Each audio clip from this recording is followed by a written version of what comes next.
구약 창세기 45장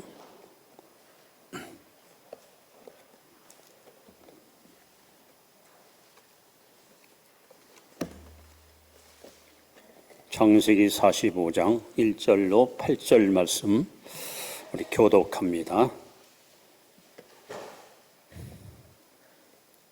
요셉이 시종하는 자들 앞에서 그 정을 억제하지 못하여 소리질러 모든 사람을 자기에게서 물러가라 하고 그 형제들에게 자기를 알리니 그때 그와 함께 한 다른 사람이 없었더라.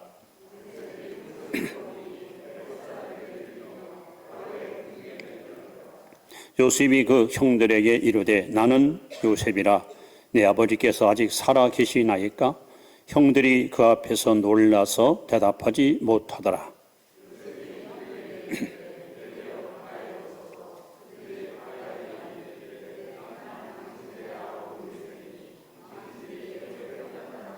당신들이 나를 이곳에 팔았다고 해서 근심하지 마소서, 한탄하지 마소서. 하나님이 생명을 구원하시려고 나를 당신들보다 먼저 보내셨나이다.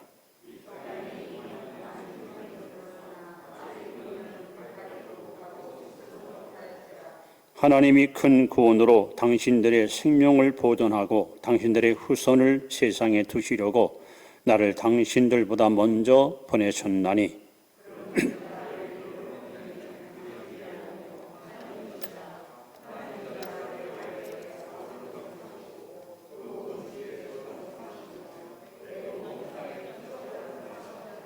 아멘. 예수분에게 함께 예배드려서 행복합니다. 인사합시다. 자, 오늘은 통일주일로 지키기 때문에 일단 노래 한 곡을 함께 들으면서 설교를 경청하도록 하겠습니다.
금년은 6.25 반발 71주년 되는 해입니다.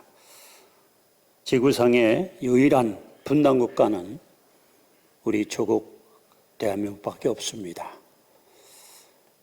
어려서는 아무것도 모른 채 이 노래를 불렀지만 철이 들면서 왜 우리의 소원이, 꿈에도 소원이 통일일까? 많은 마음의 갈등을 가렸던 시대가 있었습니다.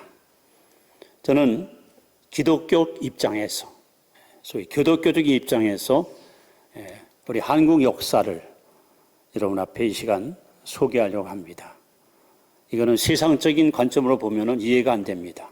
오직 신앙적인 입장에서 한국 역사를 여러분들이 한번 다시 재조명하시면서 통일은 과연 언제 올 것이며 왜 통일이 필요한가, 또 어떻게 통일일 것인가 하는 것에 대해서 이 시간 말씀을 경청하며 나라와 민족을 사랑하는 마음이 다시 한번 여러분 가슴에 불붙는 그런 귀한 시간 되기를 바랍니다. 여러분이 아시다시피 1905년 소위 을사보호조약이 체결됩니다. 그야말로 대한민국의 외교권이 통일제 일본한테 뺏기고 맙니다. 고종황제가 이를 부당히 여겨서 이것을 전 세계의 공포함으로 인해서 왕위를 폐위당하고 결국 1910년 8월 29일 날 한일합방이라는 국치힐, 즉 나라를 송두리된 일본에게 뺏기는 슬픈 아픔을 우리는 안고 있습니다.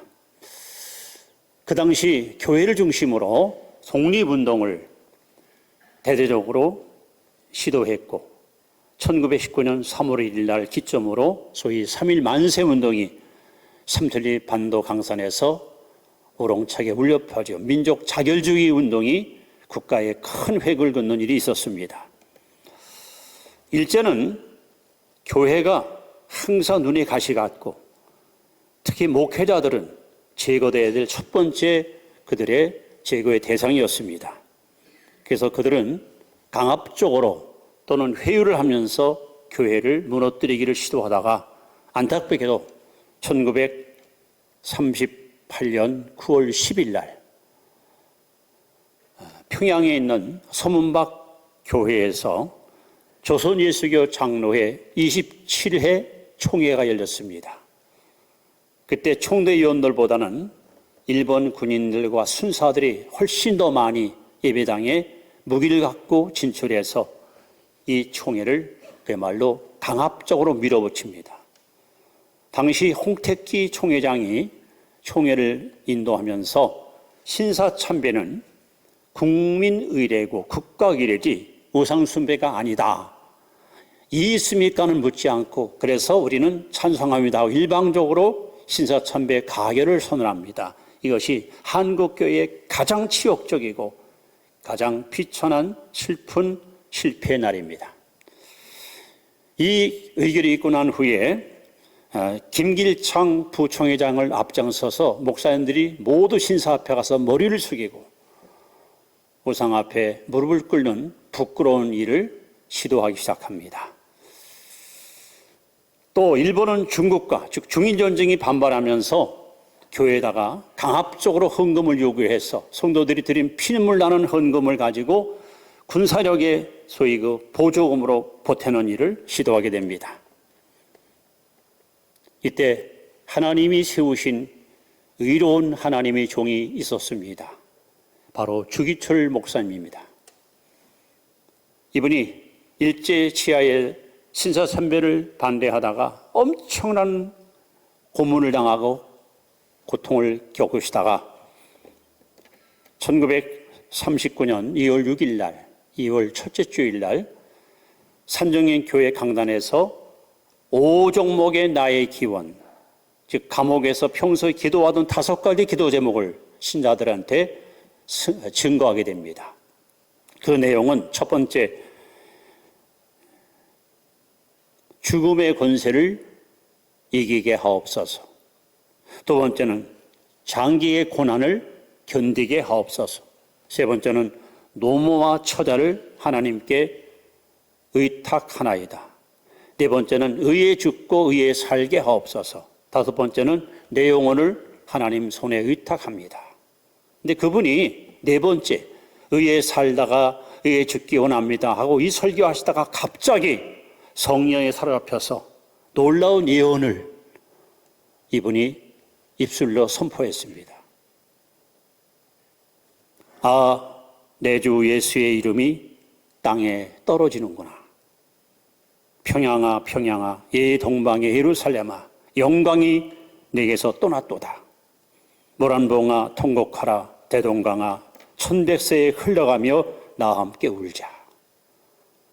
이분은 두 가지 예언을 강단에서 선포했는데 1945년 안에 일본은 패망합니다.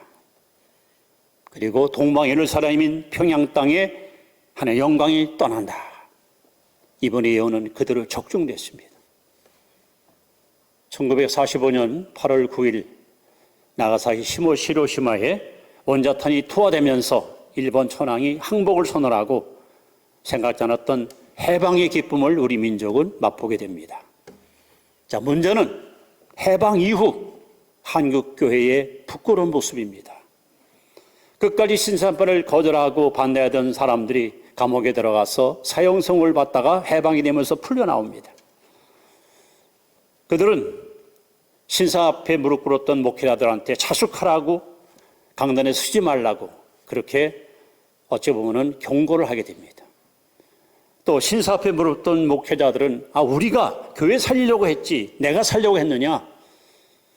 오히려 신사 앞에 무릎 꿇었던 사람 숫자가 많으니까 그 힘을 가지고 신사 앞에 끝까지 정해진 사람들을 밀어붙이면서 신사 참배 반대파와 지지파들 간에 교회 안에 싸움이 벌어졌어요. 그래서 교회 안에 한쪽에서 찬송 부르면 한쪽에서 통성기도 하면서 부끄러운 교회의 분열과 싸움이 강력하게 일어나기 시작합니다. 갈라디아서 5장 15절에 오시면 너희가 서로 물고 뜯으면 피차 멸망할까 조심하라 하는 말씀이 있는데 한국교회는 해방 이후에 서로 물어뜯다가 결국 6.25라는 엄청난 민족 상종의 비극을 자초하고 말았습니다. 그 전쟁 와중에 1951년 9월 달에 장로교단이 둘로 찢어지면서 고려파라는 교파가 탄생하게 됩니다. 또 그 와중에 1953년도에 신학적인 문제 때문에 기독교 장로의 예수교 장로의 기장과 예장이 또 찢어지는 이런 아픔을 겪게 됩니다. 결국 1953년 7월 27일 날 판문점에서 휴전 협정을 통해서 남과 북이 38선을 중심으로 갈라지는 그래서 오늘까지 분단의 아픔을 우리는 안고 살아갑니다. 1959년 WCC 가입 문제 때문에 또 장로교단이 다툼을 벌이다가 통합측, 합동측이라는 두 교단으로 또 찢어집니다. 그리고 이듬해 1960년 4.19 이런 혁명이 일어나게 됩니다. 또 1960년 우리 성결교단이 감리교단이 예성, 지성, 예감, 기감으로 갈라지면서 1961년 5월 16일 날 5.16 군사혁명이 또 일어났습니다. 1979년 9월 20일 여기 대전 서대전 사거리에 있는 대전 중앙장로교회에서 합동측 총회가 비주류로 갈라지면서 이듬해 여섯으로 찢어지다가 1980년 5월 18일 날 광수사태가 터집니다. 저는 신학교 다닐 때 한국교회 역사를 공부하면서 한국교회가 분열될 때마다 나라에 큰 시련이 찾아왔습니다. 나라에 큰 어려움이 찾아왔습니다. 여러분, 하나님은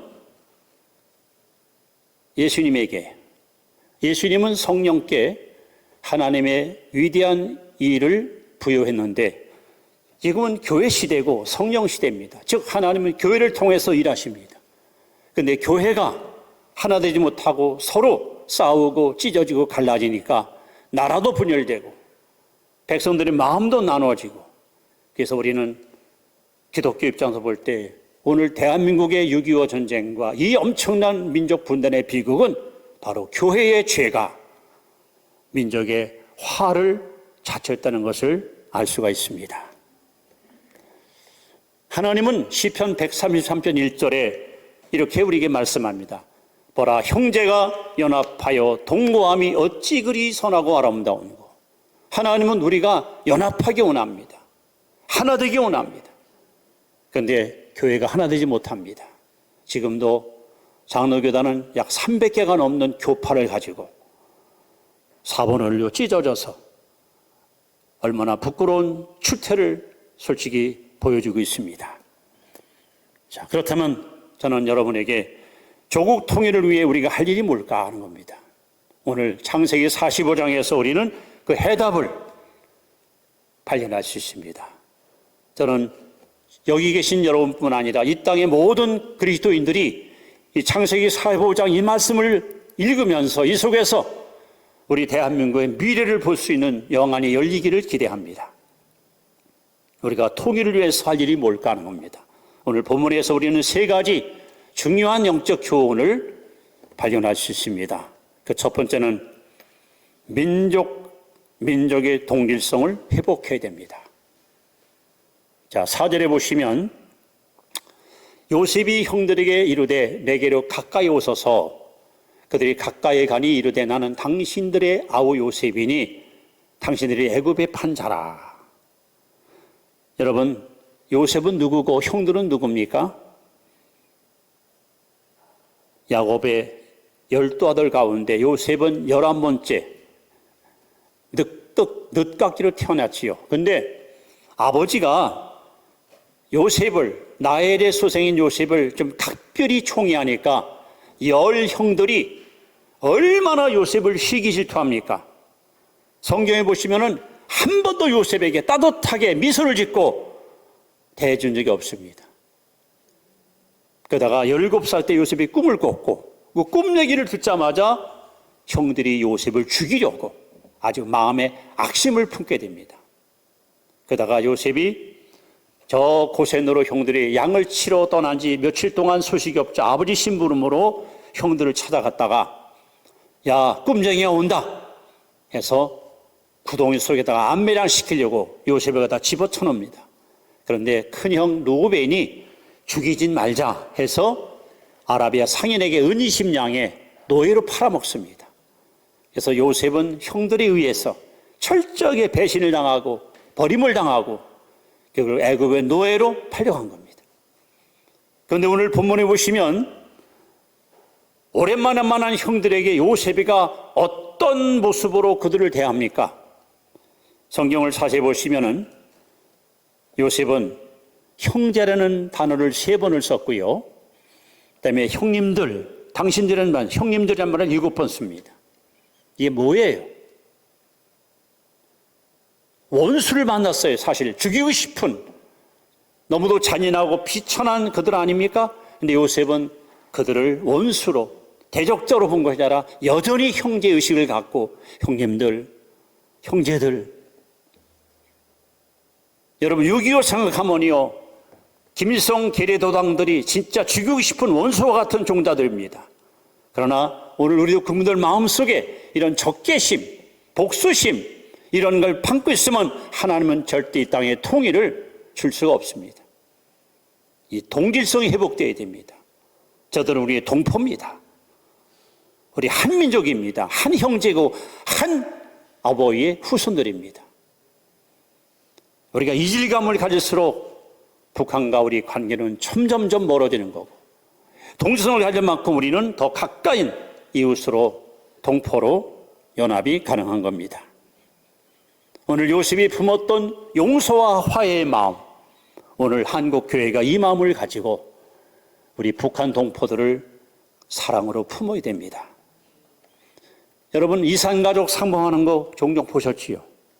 저는 그거 볼 때마다 뭘 깨닫느냐 하면요, 그렇게 으르렁으르 핥히던 남북 관계인데 이산가족들이 딱 만나니까요, 뭐 공산주의, 민주주의, 이념, 사상 필요 없어요. 그냥 끌어안고 아버지, 어머니하고 울면서 그냥 해결되는 거예요.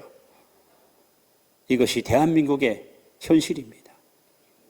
언제까지나 여러분 무슨 우익이니 좌익이니 하는 이데올로기 사상 싸움으로 이렇게 서로 물고 뜯으면 이 나라는 혼란 속에 빠질 수밖에 없습니다. 피는 물보다 진하다는 말이 있습니다. 북녘 땅에 있는 동포들도 우리 형제입니다. 우리가 이 통일을 위해서라면 여러분 동질성이 반드시 회복되어야 됩니다. 이제 더 이상 우리 입에서 북한 계례도당, 원수의 무리 이런 말은 하지 말아야 됩니다. 여기 요셉과 같이 형님들 하고 그들을 끌어안을 수 있는 이 넉넉한 사랑의 가슴이 있을 때에 하나님은 이 땅의 평화 통일을 반드시 이루어 줄 것입니다. 두 번째 우리가 가져야 될 것은 바로 하나님의 섭리.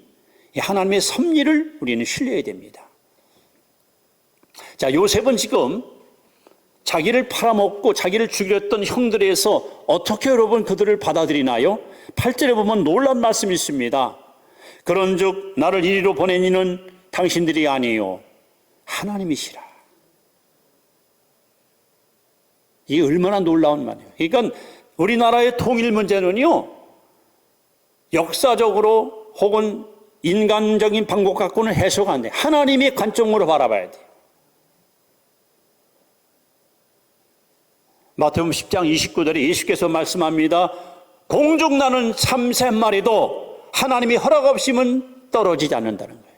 여러분 6.25 때 300만 명이 여러분 전쟁으로 인해서 죽었습니다. 그게 우연이라고 봅니까? 예수님 말씀처럼 참새 한 마리도 하나님 허락해 떨어지는데 그 수많은 우리 국민들이 그렇게 엄청나게 죽었다는 것이 이것이 여러분 결코 우연이 아닙니다. 요셉의 말대로 우리가 표현하자면 일제치하에 3년 동안 우리가 나라를 뺏긴 것도 6.25 분쟁으로 300만 명이 죽은 것도 이 나라 국토 70%가 초토화된 것도 다 하나님의 섭리 속에 있는 거예요. 우리가 상대적 입장에서 바라보면 지금도 저들은 주적입니다. 눈에 보이면 총으로 쏴 죽일 우리의 원수들입니다. 그러나 하나님 입장으로 바라볼 때 그들은 우리가 품어야 될, 우리가 용서해야 될 우리의 동포고 우리의 형제고 우리의 이웃입니다. 하나님은 역사의 주인이십니다. 대한민국의 운명이 하나님 손에 있습니다. 대한민국의 미래가 하나님 장정에 있습니다. 여러분 보십시오. 6.25 전쟁 이후에 많은 목회자들이 자유를 찾아 남한으로 여러분 피난을 왔습니다. 그리고 서울을 중심으로 대도시마다 굴지의 교회를 세워서 오늘 대한민국의 이 교회 부흥에 그야말로 주역 역할을 하므로 한국 교회는 경제적 기적과 영적 기적이라는 두 가지 기적을 온 세상에 떨치는 엄청난 민족 저력 있는 나라로 그렇게 하나님이 우리를 축복하셨습니다. 만약에 6.25 분쟁이 없었고 이런 일이 없었다면 교회가 이렇게 부흥될 리가 없고요. 이런 선교의 위대한 비전을 갖고 이제는 열방을 향해서 하나님의 뜻을 펼치는 위대한 그런 민족이 될 수가 없었습니다. 여러분 하나님의 섭리를 우리가 인정해야 됩니다. 신뢰해야 됩니다. 하나님이 매셨으니 하나님이 38선을 매셨으니 푸는 것도 하나님이 하실 거예요. 하나님이 닫으면 누가 열입니까? 또 하나님이 여름을 누가 닫습니까? 결국 이 통일의 물꼬도 하나님이 여러분 틀어놔야 열리는 거죠. 그렇다면 여러분 오늘 요셉과 같이 나를 이리로 보낸 것은 형님들이 아닙니다. 하나님이 하셨습니다. 말이에요. 대한민국이 이렇게 분단국가가 돼서 오늘날 남북이 갈라진 거 이건 누구 때문이다 아니야. 하나님이 하신 거예요. 하나님께서 역사의 마지막 때에 통일과 함께 우리 민족을 온 열방을 살리는 제사장 나라 선교대국으로 우리를 쓰시려고 하나님께서 지금 놀랍게 섭리하고 계시고 역사하고 계십니다. 하나님의 섭리를 여러분 굳게 신뢰하십시오. 세 번째 우리는 섬김의 삶을 실천해야 됩니다.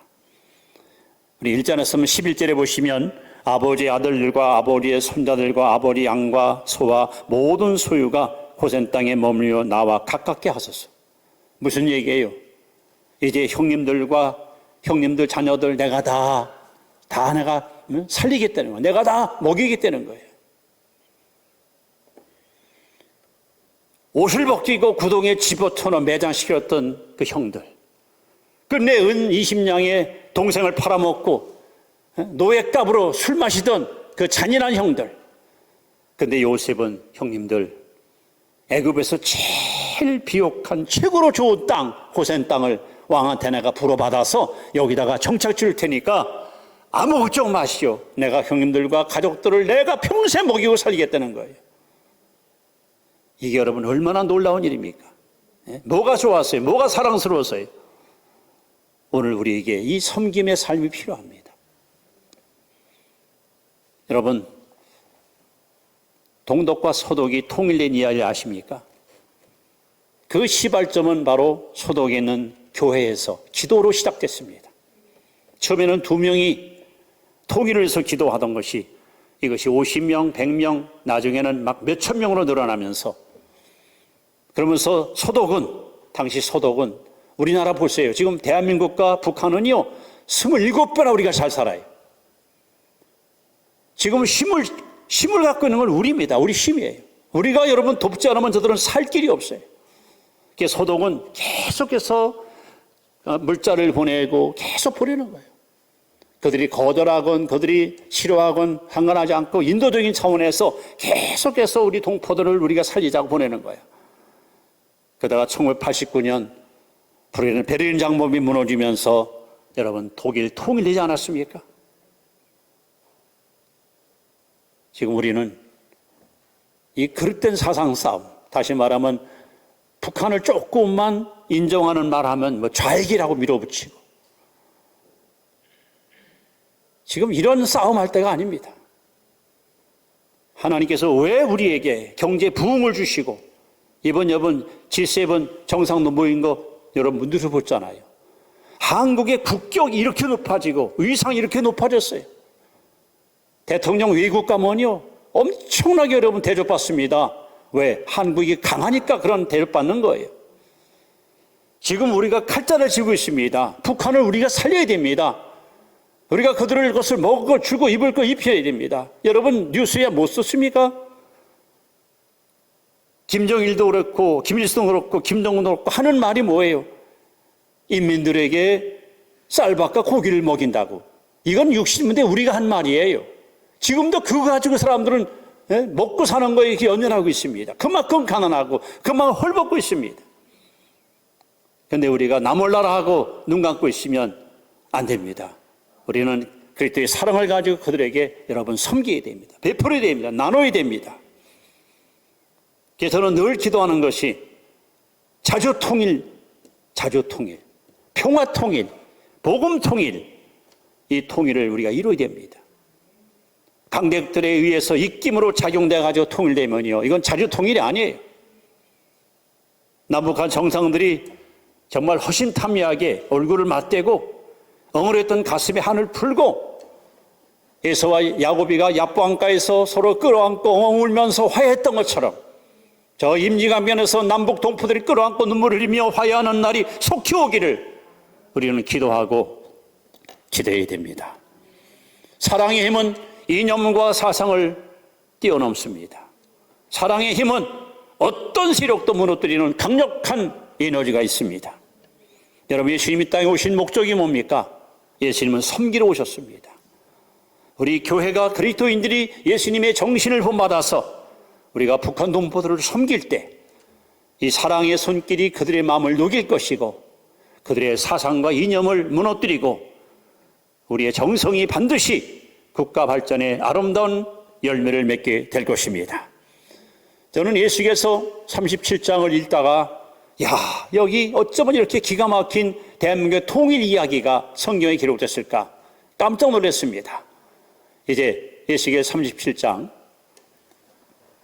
15절로 17절 말씀을 함께 우리 보시면서 같이 화면을 보고 읽습니다. 시작. 말씀이 또 내게 임하여 이르시되 인자야 너는 막대기 하나를 가져다가 그 위에 유다와 그 짝 이스라엘 사선이라 쓰고 또 다른 막대기 하나를 가지고 그 위에 에브라임의 막대기 곧 요셉과 그 짝 이스라엘 온 족쇄라 쓰고 그 막대기들을 서로 합하여 하나가 되게 하라. 내 손에서 돌이 하나가 되리라. 솔로몬 왕 이후에 이스라엘이 남과 북으로 갈라졌잖아요. 그런데 예수의 시대에 와서 하나님은 막대기 둘을 하나로 묶어주겠다는 거예요. 남북이 하나 되겠다는 거예요. 내 손에서 너희가 하나가 되리라. 여러분 이 말씀을 믿으시고 하나님 예수께서의 나오는 약속의 말씀대로 남과 북이 하나님 손에 하나 되는 날이 속히 오가도록 여러분 기도하십시오. 저는 꿈을 꿉니다. 매일같이 부산에서 기차를 타고 대전을 지나 서울을 지나 신의를 지나 만주를 지나 저 유럽으로 복음 전할 날, 통일의 그날을 항상 꿈꿉니다. 5년 전 체코에 부다페스트인가요? 거기 갔다가 역전에 가서 깜짝 놀랐습니다. 거기서 기차를 타면 평양까지 가는 거예요. 그런데 왜 우리는 못 갑니까? 바로 지척인데, 바로 눈앞에 내 땅이 보이는데 우리는 못 가고 있습니까? 그것도 70년 동안. 이제 하나님께서 지금 때가 됐습니다. 저는 아마 2, 3년 안에 이 나라에 획기적인 일이 일어날 것이라는 그런 기대감을 갖고 있습니다. 47년 동안 통일해서 기도했습니다. 그리고 하나님이 오늘 요셉에게 주신 이 영감을 가지고 우리들도 여러분 요셉과 같이 이 동질성 회복 또 하나님의 섭리의 그 어떤 그 주권 그리고 우리가 섬기는 이러한 모습을 가지고 우리 그리스도인들 우리 교회들이 앞장서서 기도하며 이 일을 시도한다면 저 베를린 장벽이 무너져서 동서독이 하나 됐던 것처럼 38선이 무너져서 남과 북이 하나 되는 날 속히 임하여 과거의 아름다운 우렁찬 찬양 소리가 다시 평양 땅에 울려 펼 날이 속히 임할 것을 기대합니다. 주기철 목사님의 예언대로 하나님이 떠나간 영광이 다시 돌아올 날이 반드시 속히 올 것입니다. 그래서 정말 이 나라 이 백성들이 이 지구상에서 하나님을 제일 잘 섬기는 신앙 1등 대국이 돼서 아시아와 온 열방을 향하여 하나님의 복음을 능력 있게 전파해 역사의 마지막 때 하나님의 뜻을 이루어드리는 그런 위대한 신앙 대국으로 이 나라를 하나님이 축복할 것을 기대하면서 여러분 이제 71주년 6.25 다시 한번 이 시간을 통해 나라와 민족에서 기도하는 일에 여러분이 더 동참하시고 하나님 평화 통일, 자주 통일, 복음 통일로 속히 이 나라가 하나 되도록 그래서 호련히 조국 광복이 임했던 것처럼 호련히 대한민국의 통일이 이루어져서 우리 남북한 동포 그리고 재동포 8천만 민족이 하나가 돼서 이제는 전 세계 모든 민족을 살리는 위대한 대한조국, 위대한 우리 민족이 되기를 여러분 기도하며 그리고 이 일에 동참하는 성도들이 되기를 기대합니다. 기도하겠습니다.